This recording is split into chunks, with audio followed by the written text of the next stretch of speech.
Suppose you want to block a website or multiple websites from your network, either all of the time or just certain hours of the day.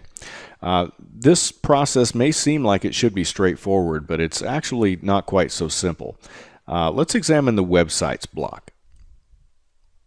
Here you'll notice that I've set this filter to be all day, every day, and this is for example purposes only. Optionally, you can select which hours of the day you want that selected, and I'm going to talk about that in a moment. In this case, I'm using Facebook.com for an example, and I'm not picking on Facebook. It's just the website that I'm using for a block right now. Once you've added the website and click Save, let's open another browser and see how this responds to the block. Let's type Facebook.com. It says this page can't be displayed. What happens if we enter www in front of that domain? It also says this page can't be displayed. Now what happens if we put an S directly in front of the HTTPS? Facebook says, come on in. And this is no fault of Tomato. Tomato is actually handling IP tables and resolving IP addresses, but this server, or this website rather, Facebook, and a lot of large websites do this, be it Google or Yahoo or MSN. A lot of the social network sites will have you log in using the HTTPS protocol, and that's good. That's a safety measure. However, it can be somewhat problematic if you're wanting to block that website. And even if you go to Google and type Facebook, even if you have a block on your network, so say for example, you have Facebook.com blocked, but in your browser, you'll notice that it says HTTPS for the URL. And if we click that, again, it'll take us right to the login page. What happens when we scroll down and try to access a website that has the word Facebook.com? In this case, we'll click the face of Facebook. It still allows us to access the website. If we back out of this website, we wonder, why does this allow us to access this site when it has the word Facebook in the URL? Or even, for example, if we go to Wikipedia and we click the link that has Facebook in there. Well, the reason for that is because you'll notice that it has a capital F in the word Facebook.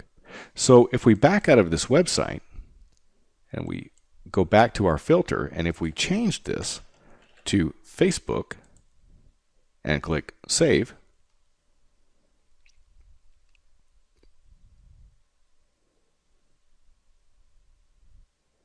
and we open our internet browser, and now we try to go to the Wikipedia link, it still allows us in there. Well, why is that? That's because nowhere on this page or in the link in the URL does it have facebook.com. So if we go back to our filter and we remove the .com and click Save,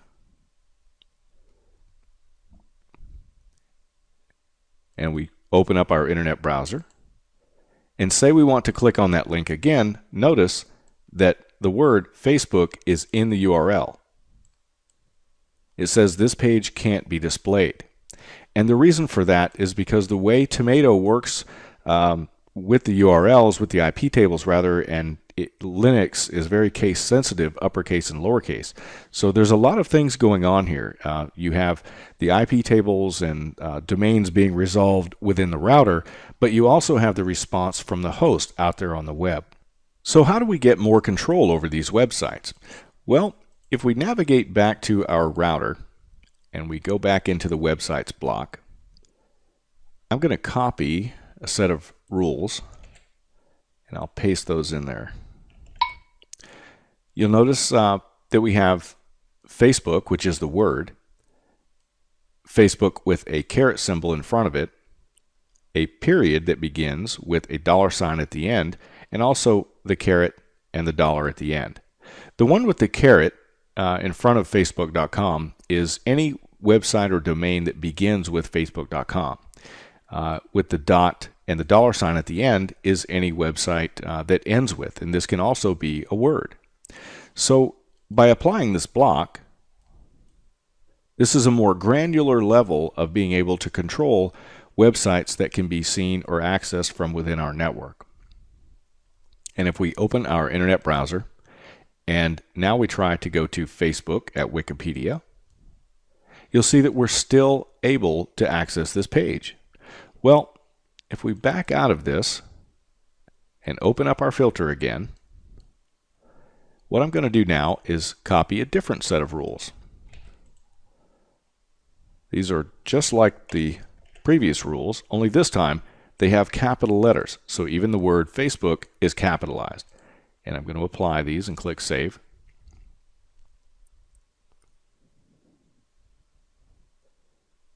And now when we go back to the browser, and you can notice that Facebook with a capital F is in the URL, it says this page can't be displayed. Well, what happens when we try to access Facebook itself, or say the login page? We're able to get to the login page. So as you can see, these blocks aren't exactly as concrete as we would like them to be. And another way that you can gain even more control is by using third-party DNS servers, and we're going to be talking about that in the next video. Another thing to be aware of regarding access restriction rules is not only the website that's being accessed or how the website is accessed, but also the time at which the website is accessed. Let me show you what I mean. If we go back to the router and we deselect all day, and in this case the access restriction rule is initiated at 3:30 p.m. and deactivated at 9 p.m. The challenge is if the user logs in even 1 minute before 3:30 to a website such as Facebook that uses a secure protocol, there's nothing that you can do. That tunnel is already open and their connection to Facebook is already secure. So your block isn't really going to do anything. One thing that you might consider doing is if you have children coming home from school, for example, you may set the block at 3:15 or 3 o'clock before they get home from school. This way they're unable to initiate that secure connection before the block is enabled.